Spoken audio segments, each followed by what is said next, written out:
Então vamos lá, gente. Eu sou Nicole Calisto, socióloga pela Universidade de Brasília. Aqui tem vídeo todos os dias no canal.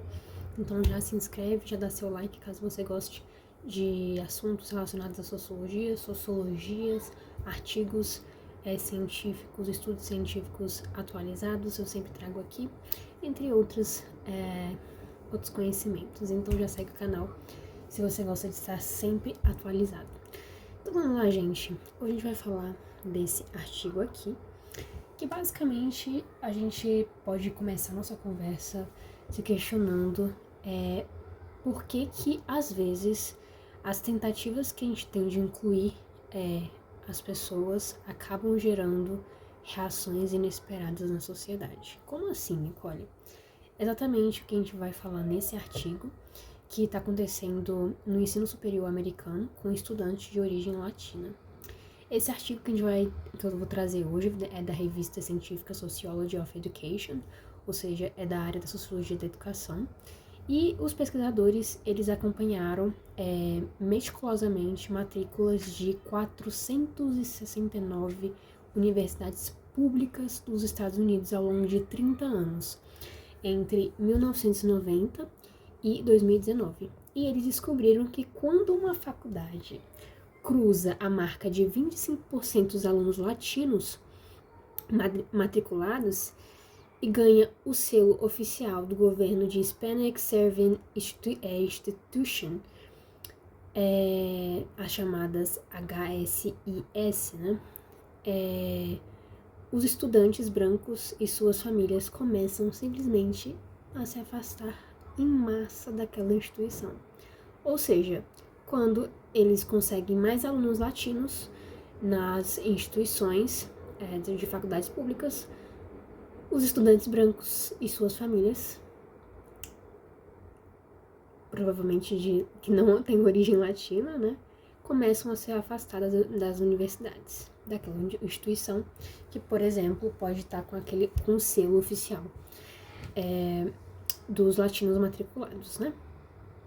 Então, basicamente, a ideia que eles queriam trazer é tentar entender esse contato direto dos estudantes latinos com os colegas brancos nos campos, porque, basicamente, o tamanho desse isolamento na prática despencou de 60,4% em 1990 para apenas 36,6% em 2019.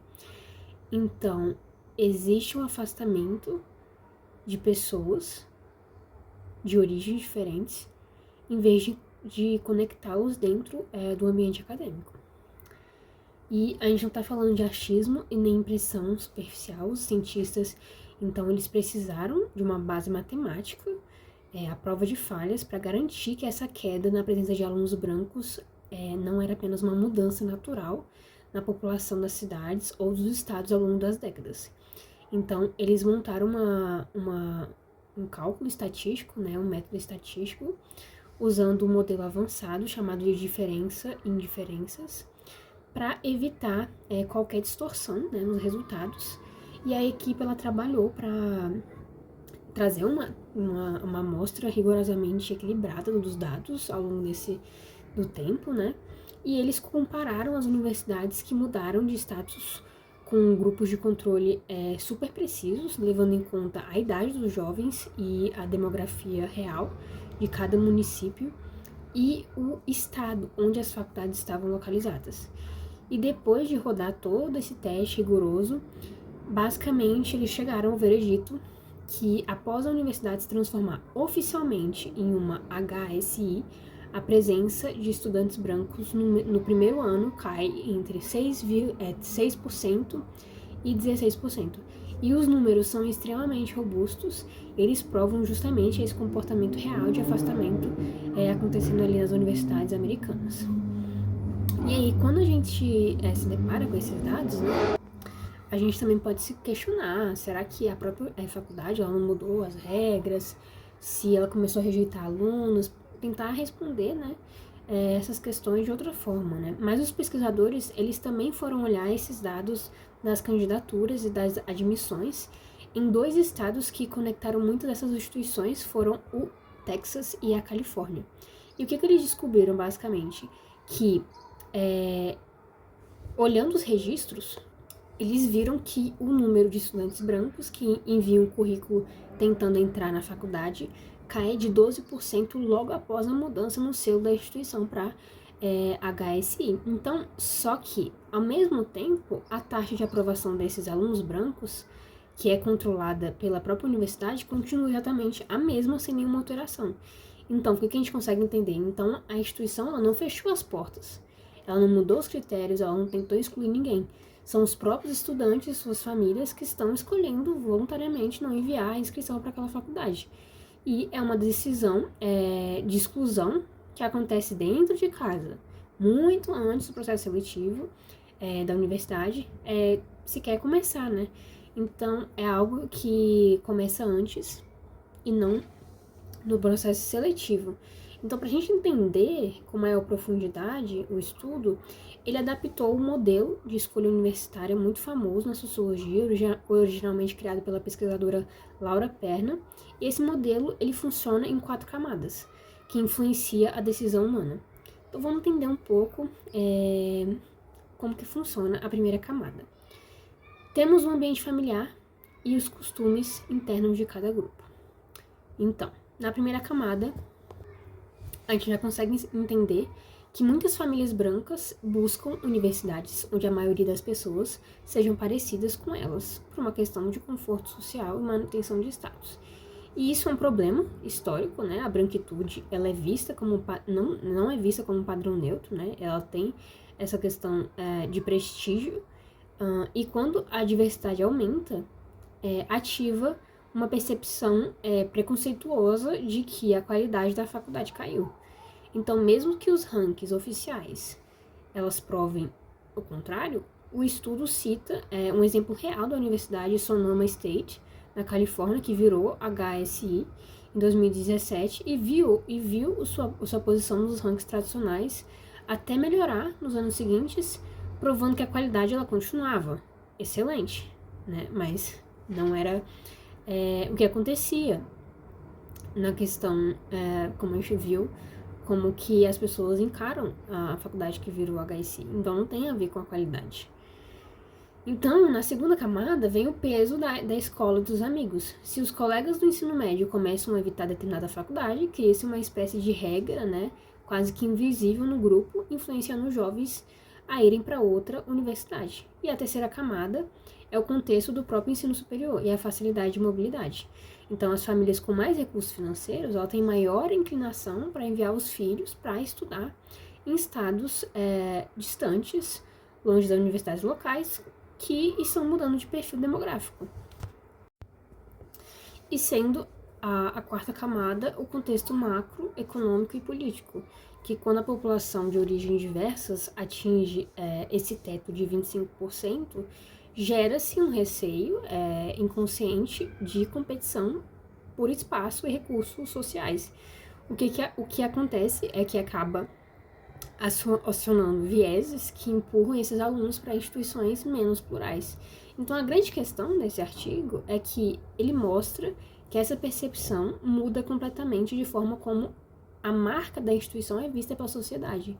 E a tecnologia de hoje acaba facilitando esse afastamento de um jeito impressionante, porque os autores eles apontam que as grandes plataformas modernas de busca de faculdades, como a College Board, elas integraram filtros onde o estudante ele pode selecionar ou excluir instituições de ensino que possuem o selo HSI com apenas um clique. Então, a segregação ela é facilitada apertando apenas o botão. Então, os pesquisadores eles fizeram questão de testar matematicamente se os estudantes brancos estavam deixando de frequentar essas universidades por falta de espaço físico ou porque as vagas estavam esgotadas, mas os modelos mostraram que não havia restrição, havia vagas disponíveis, eles simplesmente estavam deixando de ir porque a identidade da faculdade tinha ganhado outro rótulo na mente das famílias. Então, é aqui o ponto central que a gente consegue refletir desse selo, né, Hispanic Serving Institution, que é reconhecido no governo americano em 1992,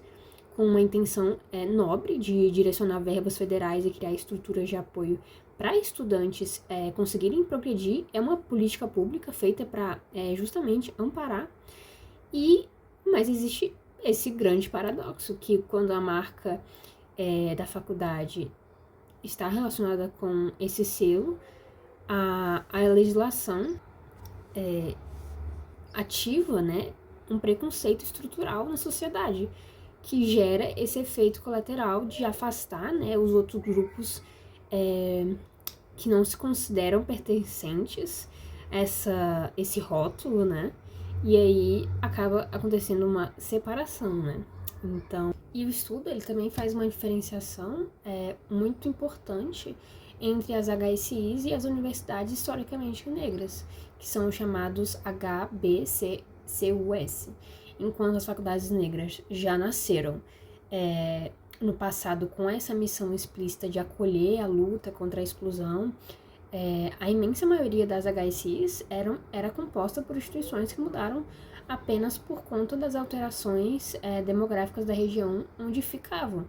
Então, por causa disso, muitas delas ainda enfrentam uma grande variação interna daquilo que a literatura chama de serviness, que é a capacidade real de transformar a sua estrutura pedagógica para conseguir acolher as necessidades de novos alunos com que eles realmente precisam. Então, diante do que esse estudo ele revela, o que a gente pode fazer para construir caminhos melhores no futuro? Porque, primeiro, as faculdades e os sistemas de avaliação, eles precisam repensar urgentemente a forma como eles medem a qualidade de uma instituição. E os rankings tradicionais, eles não podem continuar premiando as universidades que atendem os grupos que já são historicamente privilegiados. Então, é fundamental valorizar as instituições que geram verdadeira mobilidade social e transformação da vida desses acadêmicos. Porque as universidades, elas passam por essa transição e elas precisam comunicar à sociedade que essa diversidade, ela caminha de mão dada com a excelência acadêmica e que é uma realidade demográfica que ninguém pode ignorar. O futuro educacional, ele depende da inclusão desses estudantes. Então, a diversidade, a escolha institucional é o único caminho sustentável no ensino superior para que esse espaço seja utilizado de forma adequada e não que exista muros para uma separação desses espaços. Então, a importância de conseguir enxergar essa realidade e abraçar a diversidade sendo uma escolha diária de um diálogo em que realmente acabe com esses muros, porque basicamente a ciência de verdade, ela não é separada. Não existe essa questão de somos privilegiados, somos brancos, enfim. Então, a gente tem que continuar nas faculdades em que não tem uma verdadeira mobilidade social. Mas a gente tem que entender a necessidade de caminhar de mão dada para a excelência em tudo, gente. É o futuro da educação. Não tem essa questão de exclusão dos estudantes. É necessário abraçar justamente a diversidade, porque é assim que a gente vai construir diálogos fortes de questões, fazer uma ciência de verdade ali, em que a gente tenha soluções e que seja um canal de justamente que as diferenças sejam o maior ganho que a gente pode ter na ciência.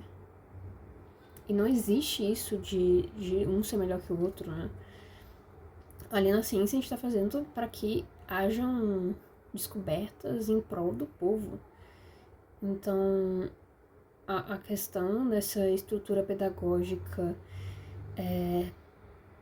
realmente transformar de forma real a capacidade e da forma que todos merecem e que todos os alunos eles possam se aprofundar, serem amparados, direcionados e e que não haja essa segregação dentro da universidade e que não haja esse afastamento, porque não faz sentido, né, usar os recursos e esses espaços públicos das instituições para que não seja plural, porque esse é o local justamente em que deveria acontecer essa junção e que a influência desses jovens vão ser muito importantes para o nosso futuro. Então, existe um peso muito grande para que não haja essa separação invisível e que realmente haja esses artigos que eu trago aqui que consiga clarear a nossa mente para mudanças nesses modelos em diferentes países de universidades e decisões que realmente tem uma exclusão acontecendo e que começa dentro de casa, como a gente pode ver no resultado nesses registros, que começa bem antes. Essas escolhas preconceituosas. Então, se vocês gostam de artigos relacionados à sociologia, eu posto vídeo todo dia aqui no canal. Então, se vocês quiserem também trocar alguma ideia em relação ao tema de hoje, nos comentários, sintam à vontade. E até o próximo vídeo.